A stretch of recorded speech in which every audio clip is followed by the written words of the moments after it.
Magus, web novel, Chapter 57. A New Lesson 2. The black-haired girl was simply outraged. She belonged to one of the ancient noble families, admired and respected in all the Griffin Kingdom. She had always been treated like a princess of royal blood. No one had ever dared disrespect her. Now, not only she had to endure all those harsh words, but also had no way to bite back Professor Vaster. Threatening a mage belonging to an academy was like spitting towards the sky. It would always backfire. All he had to do was give her a bad evaluation to put an end to her career as a healer. Having 5 siblings and being at the bottom of the line of succession, magic was her only redeeming feature. She could only swallow her pride and answer. The lower tiers of light magic have 2 insurmountable limits.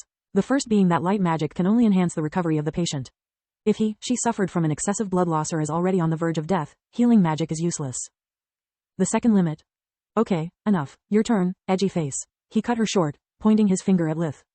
The second limit is that it cannot regrow lost body parts, be it organs or limbs. Clean-cut fingers or extremities can be reattached, but only if well preserved and within an hour from the amputation. Correct and correct. Vaster almost sounded disappointed. Now, who can tell me how, hypothetically, the first issue could be solved? Everyone raised his hand, once again. You, with the pauper face, he said to a petite girl with long brown hair, sitting a few desks away from Lith. Because of her small and scrawny build, it was hard to imagine her 12 years old. She looked barely a day past 8. Clearly, she had suffered from malnutrition for a long time. Lith's sixth sense told him that the academy's uniform was probably the first pretty clothes she had ever had. With all the stress from her first day of academy, the threats and insults from Professor Vaster had been the last straw for her. When she tried to answer, only hiccups came out. She was fighting back her tears. What **CK? Lith thought, dash. His hand instinctively played with the ballot, but he didn't activate it. It was her problem, not his. She had done nothing for him when he had been bullied twice that morning. That made him eager to return to favor. His movements, though, didn't escape Professor Vaster's eyes. Oh, for **CK's sake. I had almost forgot about the bum with the ballot. If that thing is recording and he bothers reporting me to the headmaster, I will be in deep **T. Linhos has been crystal clear that Professor's tough love is now considered bullying, and has tried more than once to fire me. He's just waiting for an excuse to replace me with one of his angry lackeys. Damn it, I'm too old to lose such a good job. I'm so sorry, young miss. I didn't mean to offend you. There, take your time before answering. His voice was suddenly all milk and honey, offering her a handkerchief from his chest pocket. Despite her frail looks, she needed but a second to compose herself. The only way to do it, she replied, sniffling from time to time, would be to somehow infuse the patient with an external source of life force. But that's impossible. I worked as a healer since I was 6 years old. I've tried countless spells and always failed. Light magic cannot create or pass energy, only nourish what is already there. The whole class nodded. Heck if I know, Lith thought. The only patients I have ever failed were those that arrived too late for being saved. Not even my true magic could transfuse life force. Dash. Correct, young miss. This time he sounded genuinely happy. The class was starting to think he suffered from severe mood swings. And don't worry, here at the light department we will fix your growth problem in a snap, you have my word. After making sure to be outside hot waters, he resumed his snarky tone. The little one is right, light magic cannot do it. No matter how talented the mage or how complex the spell, it's impossible. Yet Tier 4 light magic can. Anyone wants to take an educated guess? The classroom fell silent, no hand was raised. Professor Vaster sneered at their ignorance, puffing his chest. Oh, seems you still have much to learn. But you have come to the right place. The answer is, it's only possible by mixing it with darkness magic. What? How? The **CK? Professor Vaster ignored their shocked expression and the exclamations filling the air, while waving his hands in the air, generating with first magic a black and white circle identical to Earth's representation of yin and yang.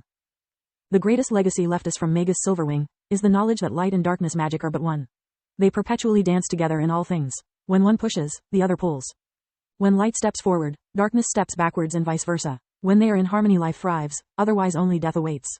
The key to Tier 4 light magic is weaving them together. Dark magic takes the energy from the donor, while light magic allows it to enter the patient's body without backlashes. Balancing them is the key to success. **CK me sideways. Lith though, how can I be so stupid? I read that goddamn book hundreds of times. I should have understood this years ago by myself. I wish I was more talented in magic, or at least smarter. Hey, that's offensive, Solus rebuked. I'm way smarter than you, and I have failed nonetheless. The real problem is that our approach to magic is too naive. By my maker, I hate feeling so useless. If only I still had my memories. Excuse me, Professor, I have a question. Snobface awoke them from their self-pity moment. If here at the White Griffin we mix light and dark magic together for healing, what's the difference between us and the Black Griffin? Can't they do the same? The difference, dear Snobface, lies in the purpose. Here at the White Griffin, we are proud of our light magic department, where we can cure almost everything. At the Black Griffin, they specialize in destroying things. The rest of the hour Professor Vaster showed them again and again the simplest Tier 4 light magic spell, until everyone was capable of performing it. The fastest students turned out to be young Miss, an arrogant-faced kid, snob face, and edgy face, in this order. Lith had done his best. He needed to experience the spell with fake magic, before being able to reproduce and enhance it with true magic. Yet he ended up in 4th place. After that, Professor Vaster opened a warp steps that brought them right outside the Academy's hospital. Lith, by keeping open the portal for so long, the professor gave me the time I needed to clear its mystery. The reason why the staff can open them with such ease, it's because of the ring with the Academy's insignia they wear. The whole castle is a giant artifact. They simply use the rings to tap into its powers. If your uniform has so many functions, I can't even imagine what something as big and powerful as this building can do. Lith didn't reply. He just wondered how powerful Solis could be, compared to the Academy, if she regained her old power. He had only found mentions of magic towers in fairy tales, and they were described as something unfathomable. According to the lore, within his own magic tower a mage was nigh omnipotent. But fairy tales also told about fairy godmothers, elves, sprites and happy endings, and he had yet to meet someone that took any of those things seriously. When he had spoken about them with Nana, Lark and the Marchioness, they had all mocked him for his childish daydreams. When the students entered through the double doors, they found hard to believe to their eyes. The Academy's hospital ward would put any Earth's hospital to shame. The floors were able to self-clean, the beds would move and massage the patients' bodies to avoid bed sores, constantly keeping in check their vitals. The air was fresh and clean, free of the smell of disinfectants that usually plagues those places. Everything looked more like out of a celebrity resort rather than a place where people went to die. What a marvel of magic, said the arrogant-faced boy from before, a 15-year-old 1.65 meters, 5 feet 5 inches, high with red hair. But I suppose it was to be expected, since you were the one designing the whole thing, Professor Vaster. Uriel, my boy. Professor Vaster finally recognized him.